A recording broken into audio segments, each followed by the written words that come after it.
Hey guys, আপনাদের সকলকে স্বাগত কলকাতা খেলাঘরের আরও একটা নতুন ভিডিওয়।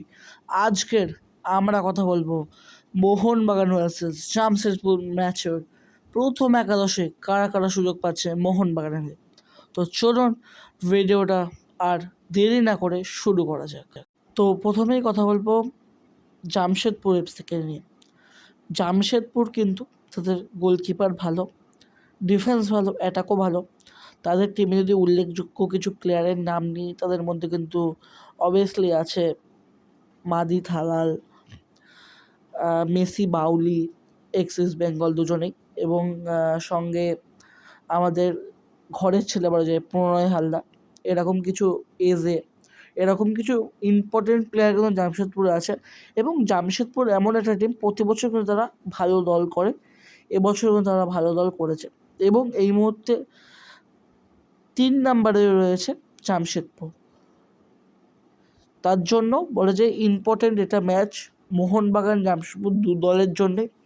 কে 2 নম্বরে যাবে বা মুম্বাইকে টপ করবে, এটাই হচ্ছে মেন বিষয়। এবং জামশেদপুর দলটা কিন্তু ভালো খেলছে, তাদের ভালো ব্যালেন্স টিম আছে এবছর, এবং তারা ভালো খেলে যথেষ্ট এদের প্রমাণ করে। তো মোহনবাগানের কাছে সবথেকে একটা কঠিন ম্যাচ কিন্তু আমরা দেখতে পারি। অবভিয়াসলি আগের যদি ম্যাচগুলো নিয়ে কথা বলি, সেগুলো আমি পরে বিস্তারিত মোহনবাগান নিয়ে এখন কথা বলতে আমি চাইছি না। তো এই হচ্ছে জামশেদপুরের মোটামুটি একটা দল, এবং তারা ভালো খেলছে। এবং তাদের যে কটা নাম বললাম, তারা কিন্তু প্রত্যেকে অ্যাজ আ বেস্ট প্লেয়ার হিসেবে বলতে পারে আইএসএলের এই সিজনে।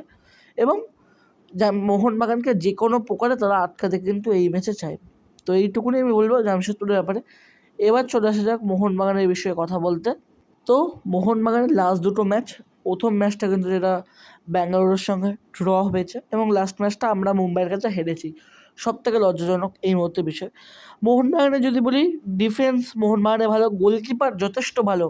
লাস্ট ম্যাচে কিন্তু আরও গোল করতো মোহনবাগান, জাস্ট গোলকিপারটার জন্য বেঁচে গেছে লাস্ট দুটো ম্যাচ, আমি বলতে পারি। বিশাল ক্যাচ। মোহনবাগানের মাঝ মাঠে খেলা একদম বাজে, অ্যাটাকও খুব বাজে। আমি গত লাস্ট দুটো ম্যাচের কথা হিসেবে যদি বলি, বাজে, পরিষ্কার কথা বলতে হবে। এবং কোচ সার্জিও লোবেরা, আমি আগের বছর যদি তুমি বলো, আগের বছর দিমিত্রি পেরেরাস কিন্তু দুটো ক্লাচ মুভমেন্ট ছাড়া কিন্তু দিমিত্রি পেরেরাস আগের বছর গোল পায়নি। এবং সেরকম দিমিত্রি পেরেরাসের যারা ফ্যান, তারা বা দিমিত্রি পেরেরাস নিজেও বলেছে কিন্তু যে আমাকে সুযোগ দেওয়া হয়নি। এবছর যদি বলি, সে যথেষ্ট সুযোগ পেয়েছে, প্রথম থেকে ফার্স্ট 11-এ নামছে, কিন্তু আমরা কিন্তু ফার্স্ট দুটো ম্যাচের পর থেকে দিমিত্রির খেলা আমরা দেখতে পাচ্ছি না। লাস্ট ম্যাচের আগের ম্যাচটা ঠিকঠাক ছিল, ভালো খেলতে আমি দেখিনি। এবং লাস্ট ম্যাচটা কিন্তু প্যাথেটিক ফুটবল খেলেছে দিমিত্রি পেরেরাস। আর একজনের নাম নেব, সেটা হচ্ছে লিস্টান কোলাসো। মনে হচ্ছিলো ভাই খেপ খেলতে গেছে লিস্টান, মানে ডিসঅ্যাপয়েন্টেড। এই দুটো যদি প্লেয়ার করে থাকে, এই দুটোই প্লেয়ার করেছে, এরা কিছু বলার নেই। এবং এভাবে যদি মোহনবাগান খেলতে থাকে, আমরা সামনের দিকে কিন্তু মোহনবাগানকে এগোতে দেখতে পারবো না। এই ম্যাচটা খুব ইম্পর্টেন্ট মোহনবাগানের জন্য। মোহনবাগানকে জিততে হবে এবং জেতার খিদেটা দেখাতে হবে, প্রথম থেকে অ্যাটাক করতে হবে। আমরা পুরো মাঠটা জুড়ে খেলছি কিন্তু গোল করতে পারছি না, সব থেকে বড় মিস্টেক কিন্তু আমাদের এখানে। এবং আমি বলবো ভাই, লিস্টানের খেলা যদি আমি বলা যায়, দিমিত্রি অবভিয়াসলি কিন্তু মিডফিল্ডে খেলছে, এবং সে মিডফিল্ডার হিসেবেই কিন্তু এবছর খেলবে টোটাল সিজনটা। এবং যদি লিস্টনের কথা আসে, লিস্টন কিন্তু বাদ দিকে খেলে এসছে এত বছর, সে ডান দিকে খেলছে, তার খেলা পড়তেই পারে।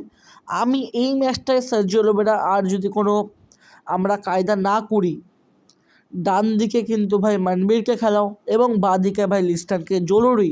এবং মিডফিল্ডে একটা ম্যাচ সাহালকে স্টার্ট দেওয়া হোক, সাহালকে দেখা হোক একটা ম্যাচে।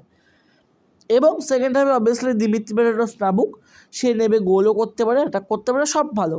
আমি বলতে চাই ফার্স্ট 11-এ কিন্তু চান্স দেওয়া হচ্ছে সাহাল আব্দুল সামাদকে, বা আরেকটাও করতে পারে, রবসার রবিনোকে ভাই বাঁদিকে খেলাও, ডান দিকে মনবীরকে খেলো, লিস্টানকে অফ করে দাও, আর মাঝখানে ভাই তুমি আমাদের সাহালকে খেলো, এটা করতে হবে। তো চলো আমি তোমাদের সামনে স্টার্টিং 11টাই পরিষ্কার চলে যাই। গোলকিপারে বিশাল ক্যাথ, দুটো স্টপারে এলবাদুর সঙ্গে মেহতাব, ডান দিকে অভিষেক টেপচাঁদ সিং, বাঁ দিকে দলের অধিনায়ক শুভাশিস বসু, দুটো মিডফিল্ডার আপুয়া এবং সঙ্গে আনিরুদ্ধ থাপা। মিডফিল্ড এখানে আমি বারবার বলছি দিমিত্রিকে সেকেন্ড হাফে নামানো হোক, এবং সাহালকে আমি এখানে শুরু করিয়েছি মিডফিল্ডারে, এবং রাইট উইংয়ে কিন্তু এখানে মানবীর, লেফট উইংয়ে লিস্টন বা রবসান রবিনো, যে কেউ স্টার্ট করার ক্ষমতা, হয়তো রবসানকে স্টার্ট করালে বেশি ভালো হতে পারে, এবং স্ট্রাইকার এখানে আমি জেমি ম্যাকলারেনকে রেখেছি। তো এই হচ্ছে আমার প্রথম একাদশ আপনাদের জন্য মোহনবাগান ম্যাচের হতে পারে, এবং এই স্টার্টিং 11-এ যদি আমরা খেলি আশা করি আমরা ম্যাচটা জিতবো। তো এই হচ্ছে আজকের ভিডিও, দেখা হচ্ছে পরের কোনো ভিডিও নিয়ে। যাওয়ার আগে জয় মোহনবাগান, এবং আশা করছি এই ম্যাচটা আমরা জিতবো। তো চলো।